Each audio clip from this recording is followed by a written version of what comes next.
Thank you. Yeah, that's my hope. Hmm. Okay, let's talk about male friendships.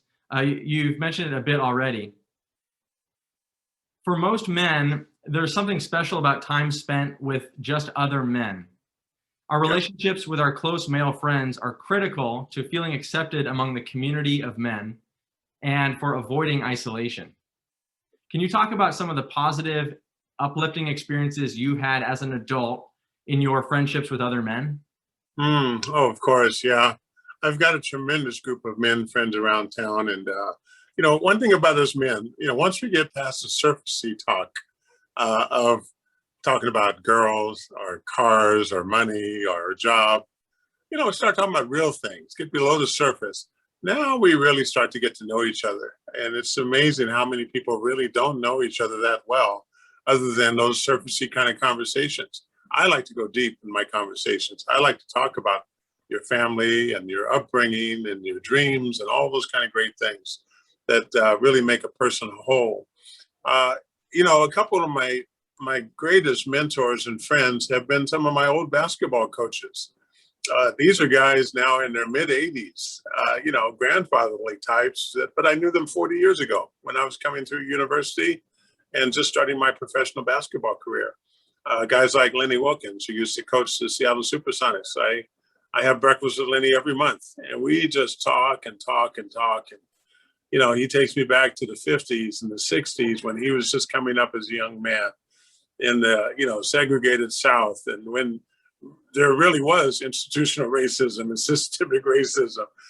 Now we call it that, but it was nothing like back in the 50s and 60s. George Raveling, my old WSU basketball coach, a great, great dear friend. Now, these guys were coaches and mentors for years, but as we got older, they became friends. I still call them both coach, but that's out of respect, and that's because they continue teaching me things about life that that I'm going to go through, and we're all going to go through. I remember George Raveling telling me during the midst of my depression, and I was really struggling, and I was 60 years old. I was just turned 60, and George Raveling told me, he's like, James, I coached for 4 decades, and I never reached the pinnacle of the heights of my profession. And my real breakthrough didn't come through until I was 63 years old, when I went to work for Nike Global International. And that's where he still is 20 years later, working with Nike. And he told me, hey, you just have to hang in there. You cannot give up. Matter of fact, I'm not going to let you give up. And, it sounded like back in 1975, when I was with WSU. Here he is coaching me still. I'm not going to let you give up. And he kept checking in on me. He kept his word to keep me on track. And he was always there for me throughout. So that's what a really good friend does for you. And us men, we need to get beyond the surfacey talk and sit down and just talk with each other deep below the surface. Build that bond, that relationship, and it will never go away. It'll always be there with you. And it's something that you will definitely need as you go on through this journey of life.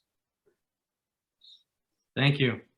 One of my sort of substitute father figures was a college professor of mine, because my parents divorced when I was 14, and I haven't had much of a relationship with my dad since then. Mm-hmm. I went to Whitworth over in Spokane. Sure. And I had an economics professor named Dr. Schatz, and he and I became very close. So when I got married, he gave the toast, like from my side of the family at the wedding. And I still call him Professor or Dr. Schatz, even though we're much more like father and son.